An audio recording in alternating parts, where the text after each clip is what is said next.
बहुत बहुत स्वागत है फोर्थ स्टेट में और मैं गौहर। और इस समय जो है भाजपा के ऑफिस के सामने हम खड़े हैं और वाइन ट्रेड एसोसिएशन जो है वो कहीं ना कहीं जो है एडमिनिस्ट्रेशन से गुस्सा हो रही है। और मैंने कैप्शन में वही लिखा है कि क्या हवा दे रही है एडमिनिस्ट्रेशन वाइन ट्रेडर्स के गुस्से को, क्योंकि अब जिस तरीके से माहौल बनता हुआ दिख रहा है कि पहले तो 3 दिन की जो है स्ट्राइक पे चलेगी है वाइन ट्रेडर्स एसोसिएशन कि 3 दिन जो है वो दुकानें बंद रहेंगी। उसके बाद कल की प्रेस कॉन्फ्रेंस जो है वो सबको याद होगी। एक जो है चेतावनी के तौर पे जो है वो एडमिनिस्ट्रेशन को भी बताया गया कि जो अगर मांगे नहीं मानी गई, अगर इस पॉलिसी को जो है सुधारा नहीं गया तो हम जो है जम्मू बंद की तरफ भी जाएंगे। वो आने वाला समय बताएगा कि जम्मू बंद होता है कि नहीं, मगर अभी जो है वाइन ट्रेडर्स एसोसिएशन जो है वो यहाँ पर जमा है और कई जो उनके साथ और लोग हैं, जो उनके कर्मचारी हैं, जो उनकी दुकानों पे काम करते हैं, वो भी जो है आज यहाँ पर आए हैं। और कहने का मकसद एक ही है कि हमारी जो है नौकरी जो है आप छीन रहे हो, कहीं ना कहीं आप हमें बेरोज़गार कर रहे हो। अगर आपके पास कोई पॉलिसी नहीं है तो आपका कोई हक नहीं बनता हमें बेरोज़गार करने का। और गुस्सा कहीं ना कहीं आज दिख रहा है। साइलेंट प्रोटेस्ट कहा गया था मगर नारेबाजी नहीं हो रही, मगर गुस्सा जो है, जो तीव्रता बातों में है, जो तेवर बातों में है, वो साफ साफ जो है वाइन ट्रेडर्स के दिख रहे हैं। और यहाँ पर इस समय जो है तादाद आप देख सकते हैं कि किस तरीके से वाइन ट्रेडर्स एसोसिएशन जो है बहुत लंबे समय के बाद जो है अब कहीं ना कहीं जाके जो है वो थोड़ा सा तीव्र हुआ है। जब उनको लगा कि उम्मीद का जो भी दरवाज़ा था वो बंद हो चुका है, कहीं ना कहीं रविंदर रैना जी के पास आए और उनसे भी जो है आश्वासन के सिवा कुछ नहीं मिला। फिर गवर्नर साहब के पास गए, फिर कुछ नहीं मिला। अब कहीं ना कहीं उनको लग रहा है कि कुछ नहीं हो पाएगा, तभी जो है ये तीव्र रूप शायद उनका हमें दिख रहा है। यहाँ पे हमारे साथ एक जो है बुजुर्ग जी हैं। सर, आपकी दुकान है या? जी, मैं सेलमैन हूँ, भाईचा पे सेलमैन हूँ। और हमारे साथ जो है ये धोखा हो रहा है, गवर्नमेंट की तरफ से है। मालिकों के लाइसेंस छीने जा रहे हैं, सेलमैनों की नौकरियाँ छीनी जा रही हैं। इसी के आपके चैनल के माध्यम से मैं यही बोलना चाहता हूँ कि ये ना किया जाए और सबकी रोजी रोटी जो है वो वैसे चलने दे जैसे चल रही थी। एक इंटरेस्टिंग बात यह है कि वाइन ट्रेडर एसोसिएशन को अभी 2 मिनट के लिए अगर साइड पे रखें और उनके कर्मचारियों की बात करें जो वाइन ट्रेडर एसोसिएशन के दुकानों पे काम करते हैं, जो इस ट्रेड बिजनेस में सिर्फ एक कर्मचारी की हैसियत से जो है दुकानों पर है, उनकी जेब पर कहीं ना कहीं मार पड़ेगी, वो बेरोजगार हो जाएंगे। और कहीं ना कहीं ओवर एज जो है लोग भी काम करते हैं, वो कौन सी जॉब करेंगे, ये सोचने की बात है। कुछ युवा जो हैं यहाँ पर बिजनेसमैन हैं जो वाइन ट्रेड के बिजनेस से जुड़े हुए हैं, उनसे बात करने की कोशिश करेंगे कि आज वो इतने तीव्र गुस्से में क्यों आए हैं। सर, इतने गुस्से में आज वाइन ट्रेडर एसोसिएशन दिख रही है, कहीं ना कहीं साइलेंट प्रोटेस्ट था, नारेबाजी कहीं नहीं हुआ आपकी तरफ से, मगर जिस तरीके से बाइट्स दी जा रही हैं, जिस तरीके से गुस्सा आपका उन बाइट्स में दिख रहा है, क्यों? क्योंकि हमारे साथ गलत हुआ है, हमारे साथ बेइंसाफ़ी हुई है, इनजस्टिस हुआ है हमारे साथ। हमारा रोज़ी रोटी छीन के दूसरों के प्लेट में डाली जा रही है। हम लोग कहाँ जाएंगे? इतनी जो सेल्समैन आए, इतने हमारे जो घर परिवार के जो लोग आए हैं, हमारे घर की महिलाएं जो आज सड़कों पे उतरी, क्यों उतरी हैं? सिर्फ इनकी नालायकी की वजह से। चंद रुपयों के पीछे इन्होंने पूरे जम्मू शहर को बर्बाद कर दिया। फिर हमें कहते हैं बैठ के कि रेवेन्यू हमारे लिए मैटर नहीं करता है। जब आपके लिए रेवेन्यू मैटर ही नहीं करता है तो फिर चंद रुपयों के पीछे क्यों जम्मू शहर को इतना तबाह कर रहे हैं? क्यों बोलियां लगाए जा रहे हैं लोगों के व्यापार की? आप हर साल की तरह लाइसेंस जैसे रिन्यूअल करते थे वैसे ही तो करिए। क्या प्रॉब्लम क्या है आपको? क्या हम लोग आपको रेवेन्यू जनरेट करके नहीं देते हैं? क्या हम आपको रेवेन्यू नहीं देते हैं? या तो हम नहीं देते हो तो आप फिर भी हम पे बोले कि नहीं जी ये नहीं देते हैं, तो हम बाहर के लोगों को देते हैं या और नए लोगों को मौका देते हैं।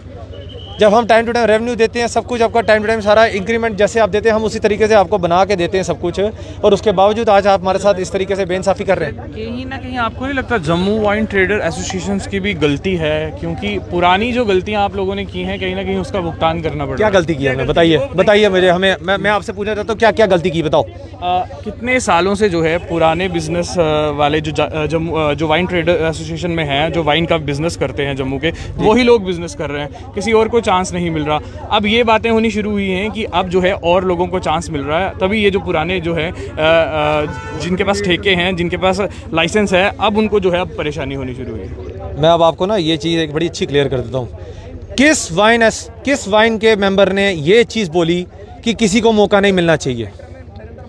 जो लास्ट ईयर की जो हमारी पॉलिसी निकली थी, क्या उस पर ये चीज़ क्लियर नहीं की गई थी सरकार की तरफ से कि हर किसी को मौका दिया जाएगा, हर किसी को रोज़गार दिया जाएगा, हर किसी को लाइसेंस अलॉट होगा? मिला नहीं ना मुझे। पर वो गवर्नमेंट ही चेंज होगी ना। उन्होंने तो आके देना, वो हमारे एक्साइज कमिश्नर साहब को भी ट्रांसफ़र कर दिया पुराने वाले, और अब जो आए हैं उन्होंने सीधा बोलियां लगा दी है। मुझे एक चीज़ बताइए, किस वाइन ट्रेडर ने आज तक ये बोला है कि किसी और को मौका नहीं मिलना चाहिए काम करने का? और आप जो बोल रहे हैं कि हम जो पुराने 50-60 साल से जो काम कर रहे हैं ये कर रहे हैं, तो जनाब हमने कौन सी गलती कर दी? अगर 50-60 साल से काम कर भी रहे हैं तो रेवेन्यू भी तो दे रहे हैं। तो क्या मंडी वाले नहीं 50-60 साल से बैठे हुए हैं? वेयर हाउस में लोग नहीं 50-60 साल से बैठे हुए हैं? क्या नरवाल वाली साइड पे लोग 50-60 साल से कैसे कर रहे हैं? सारे करते हैं। दादाजी, वो परदादाजी, दादाजी, उनके पेरेंट्स, फिर उसके बाद उनके बच्चे सारे आते हैं इस ट्रेड में, सब अपने अपने रोज़गार बढ़ाते हैं, सब अपना बिजनेस बढ़ाते हैं। तो कौन सी गलती कर दी कि अगर 50 साल से अगर काम कर रहे हैं, हर साल हम लोग रेवेन्यू देते हैं ना, हर साल हम अपना रेवेन्यू जनरेट आपको करवा के कस्टमर से लेके आपको हम देते हैं ना, तो हमने कौन सी गलती कर दी? हमने कौन सा गुनाह कर दिया? बाकियों को देना मौका तो दीजिए ना यार। मुझे एक चीज़ बता दीजिए, मैं आपके चैनल से आज बोलता हूँ, आज आप मेरी बात लिख के ले लीजिए, बता दीजिए जम्मू में कोई भी बंदा जो ये ठेका ले सकता है?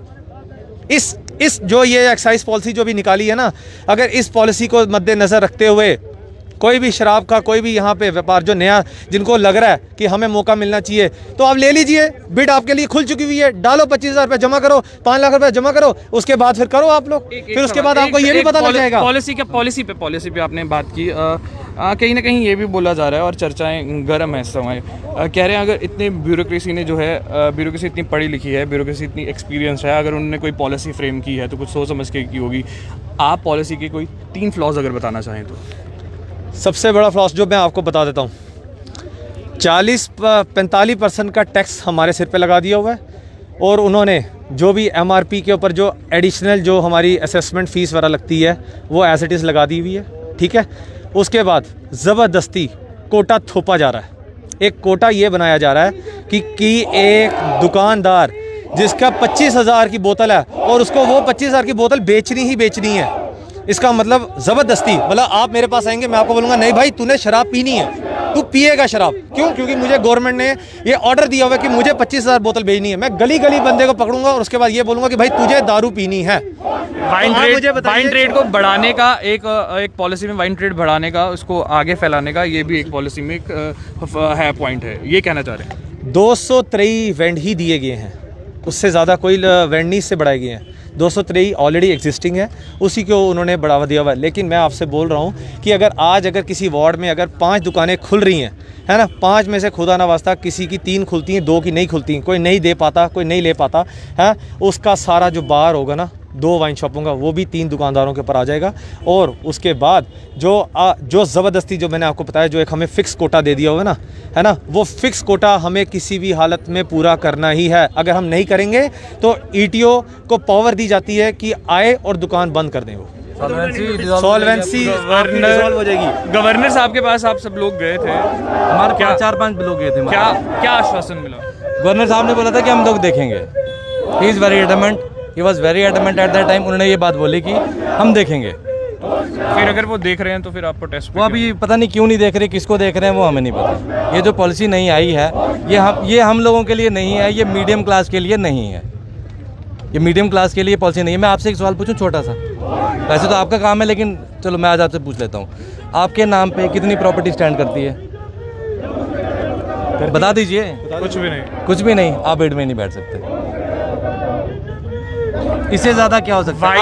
वाइन ट्रेड वालों को क्रीम माना जाता है जम्मू की ना, क्रीम माना जाता है। बिल्कुल। तो क्रीम अब अपनी प्रॉपर्टी बताए? नहीं, क्रीम ने प्रॉपर्टी नहीं बनाई। मेरी बात सुनो। अगर मैंने प्रॉपर्टी बनाई भी है अपनी, ठीक है, तो वो मेरे पिताजी के नाम पे स्टैंड करती होगी।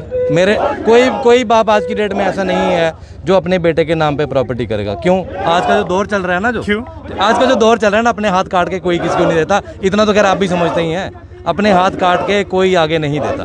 कल को उनको भी अपनी जो है वो सिक्योरिटी चाहिए, सोशल सिक्योरिटी चाहिए, ठीक है ना। जब तक कि वो अलाइव हैं तब तक उनको अपनी सिक्योरिटी चाहिए। और 11 महीने के लिए मैं अपनी मतलब करोड़ों की प्रॉपर्टी सरकार को दे दूंगा। इन केस में अगर कभी डिफॉल्ट कर जाए, आज तक कभी किया नहीं, लेकिन इन केस में से डिफॉल्ट हो जाता है तो मेरी प्रॉपर्टी भी आप ले जाओगे, सड़क पे छोड़ दोगे। क्या लगता है कि ब्यूरोक्रेसी ने अगर ये पॉलिसी बनाई है तो क्या सोच के बनाई है? ये हमें नहीं पता क्या सोच के बनाई हुई है। ये शक के घेरे में पॉलिसी है, पूरी की पूरी पॉलिसी शक के घेरे में है। और इस शक में पता क्या आता है कि जम्मू का जो भी आम नागरिक या कोई भी जो ये ट्रेड का जो काम करेगा, जो इस काम से जुड़ेगा, अगर वो ये इस ट्रेड को नहीं चला पाया तो उसका तो घर परिवार तो बिका ही बिका। उसने जो अपनी प्रॉपर्टी जो लगाई है वो तो गई है ना। उसके बाद क्या होगा, जब हमारे पूरे तरीके से हमारा बिजनेस डिसमेंटल हो जाएगा, उसके बाद बाहर के जो ठेकेदार आएंगे वो पूरी की पूरी हुकूमत ले लेंगे। अभी तो फिलहाल एक बोली के ज़रिए से चल रहा है काम, लेकिन कल को सिर्फ यही होगा कि हाँ जी हमें पूरे जम्मू कश्मीर का ठेका दे दीजिए, जैसे बाहर भी चलता है। आप लोग एक बात कल प्रेस कॉन्फ्रेंस में आप लोगों ने कही, बड़ी इंटरेस्टिंग थी। बोला कि आप जम्मू, कौन बोलना चाहेगा आपने से? आपने कहा कि जम्मू बंद की तरफ जाएंगे अगर मांग नहीं मानी गई, अगर पॉलिसी में सुधार नहीं किया गया। आपको पहले भी पता होगा जम्मू बंद करना पॉसिबल नहीं है। इससे पहले जितनी भी ऑर्गेनाइजेशंस ने कॉल दी है जम्मू बंद की, कहीं ना कहीं असफल रहे हैं। देखिए, आप जो बात कह रहे हैं वो ऑन ग्राउंड्स में उस पर सहमत नहीं हूँ। जम्मू बंद की कॉल जो है वो चैम्बर ने हमें सपोर्ट किया है, क्योंकि उन्हें भी अब ये चीज़ महसूस हो गई हुई है कि आज अगर ये वाइन ट्रेडर्स के लोग जो सड़कों पे उतरे हैं तो कल इनके बाद हमारा नंबर है। हर किसी बिजनेस में इनका दखल अंदाजी होगी हुई है। ब्यूरोक्रेसी में पूरी तरह ये अपना एक तानाशाही डिक्टेटरशिप बन के हर ट्रेड में घुसने की कोशिश कर रहे हैं। अब हम इनसे पूछते हैं कि क्या ये ओपन डिबेट कर सकते हैं हमारे किसी लाइसेंसी के साथ इस पॉलिसी को लेकर? नहीं कर सकते। हर ट्रेड में आप इससे पहले माइनिंग का ले लीजिए और भी देख लीजिए, फार्मा वाले हैं, एजुकेशन सिस्टम है, हर कहीं पे इनके फ्लॉज हैं। पॉलिसी कोई है नहीं है, किस बेस पे बनाते हैं कुछ पता ही नहीं है। आप मुझे ये बताइए, इनसे पूछिए ऐसा क्या मजबूरी पड़ गई है कि आप एक की रोटी छीन के दूसरे को देने जा रहे हो? आज आपने माइक पकड़ी हुई है, कल मैं आपसे लेके इनको दे देता हूँ माइक, तो आपके ऊपर क्या गुजरेगी? आपकी क्या होगी कि आप ये माइक नहीं पकड़ेंगे कल से? और ये भी आपको बोला जाता अब आप इसको पकड़ नहीं सकते हैं, तो आप क्या, आप बताइए। ये मैं पूछना चाहता हूँ, और जम्मू के लोगों को पूछिए। ये कहाँ बोला जा रहा है आपको? आपको तो बोला जा रहा है बिड में बैठिए आराम से। देखिए, बिड में कैसे बैठेंगे? बिड में हमें वही तो कह रहे हैं, आप हमारे साथ पॉलिसी डिस्कस कीजिए। अब वहाँ पे इन्होंने 2 दिन का ट्रेनिंग कैंप लगाया था, वहाँ पे भी इनसे ये स्पीचलेस हो गए थे, इनके पास जवाब ही नहीं था। और वो जवाब हमने नहीं, एक आम जनता, एक जम्मू की जनता कर रही है। ट्रेनिंग वो इशू भी बना था, क्या था वो? अगर आप थोड़ा उसे एक्सप्लेन करें। उसमें लोगों को ये बताया जाना चाहिए था कि आप बिड में कैसे कर सकते हो। जब इन्होंने ट्रेनिंग की तो वहाँ पे ऐसे क्वेश्चंस हुए कि इनके पास जवाब ही नहीं था, और ये सीधा कहते हैं कि हाँ जी आप नहीं बैठ सकते बीच में, आप चले जाइए। क्या इसलिए आप पॉलिसी लेके आ रहे हो? आप क्या चाहते हैं क्या आप जम्मू के लोगों से? ये टोटल ये कोई तानाशाही है, और इनका कोई ना कोई, हमें तो ये भी डाउट है कि इनकी बाहर लोगों के साथ मिली भगत है, और एक बहुत ऊंचे लेवल पे ये स्कैम हो रहा है। क्या स्कैम हो रहा है? स्कैम सर यही हो जा रहा है कि जम्मू के सारे जितने भी लोग हैं उनको निकाला जाए और बाहर के लोगों को ये रोजगार दे दिया जाए। ये तो चाहे वो नहीं, स्कैम माइनिंग में देख लीजिए, वो भी तो स्कैम है। माइनिंग भी तो एक स्कैम है। माइनिंग जो पहले माइनिंग करते थे वो भी तो स्कैम ही। सर 2.5 रुपए फुट सरकारी रेट है, 13 रुपए फुट बिकता है आज की डेट में। वो स्कैम नहीं है? पहले स्कैम नहीं है। जो पहले करते थे वो भी तो स्कैम ही करते थे। क्यों स्कैम था वो? नहीं था वो। कैसे था स्कैम? आप मानते ही नहीं उसे। ब्लॉक्स लिए हैं लोगों ने, टेंडर हुआ स्टेट का तो लिए। आज की डेट में आपने बाहर के प्लेयर लाए, और यहाँ पे आके बैठ गए। यहाँ पे अभी 2-4 दिन पहले शायद आपने सुखबीर सिंह बादल की एक वीडियो वायरल हो रही थी पंजाब में, शायद आपने भी वो सुनी होगी।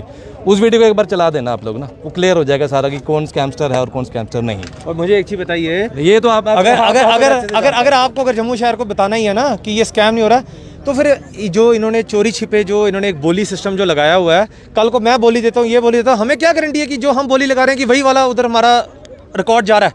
क्या मालूम पीछे से कुछ कोई हैक भी कर सकता है? क्या मालूम वो बोली नहीं हमारी चलाई जाए? क्या मालूम वो साइड ही क्रैश कर दे? क्या मालूम पीछे से वो पोर्टल ही खराब हो जाए? फिर क्या करोगे? ई बिडिंग में कैसे होगा वो पॉसिबल? सर आप ई बिडिंग में तो वहाँ पे मेंशन तो नहीं होगा कि जी मैंने आपने भी बिडिंग लगाई है, ना आपका नाम शो होना है, ना इनका नाम शो होना है, ना मेरा शो होना है। वहाँ पे सिर्फ एक चलना है कि हाँ जी पहले ₹1,00,000 था, अब 2 लाख हो गया, अब 3 लाख हो गया। तो फिर आप मुझे बताइए कैसे पता चलेगा? सितंबर में JKPDD की साइट हैक हो जाती है, हाँ, और 3 महीने के बाद वो रिस्टोर होती है। हैकिंग हुई ना। देखिए, इंटरेस्टिंग सवाल ये है कि जब आप बेवकूफ़ बनाना जाएंगे जनता को, तो जनता वापस सवाल पूछेगी। तभी मैंने ये क्वेश्चंस लाए थे ताकि क्लियर मसला और हो ना, कि आप जो है कितना फंसाने की कोशिश करेंगे जनता को, जनता आपको वापस फंसाएगी। एडमिनिस्ट्रेटर्स जो है ना जम्मू कश्मीर के, यूटी के खासकर, उनको एक सवाल है कि वो आ जाएं जनता के साथ, वाइन ट्रेडर्स के साथ आ जाए और बात कर लें, वार्तालाप कर लें, ओपन बात करें, थोड़ा खुल जाएगा मसला ना। हम भी जो है कोई इनके फेवर में नहीं है, हम भी इनको क्रिटिसाइज कर रहे हैं कि मगर वो भी आगे से सवाल कर रहे हैं, फिर आपको जवाब देना पड़ेगा। जवाब देने वाले हम कोई नहीं होते। You are watching the first date, कैमरे के पीछे Raghu Sharma, I am signing off from.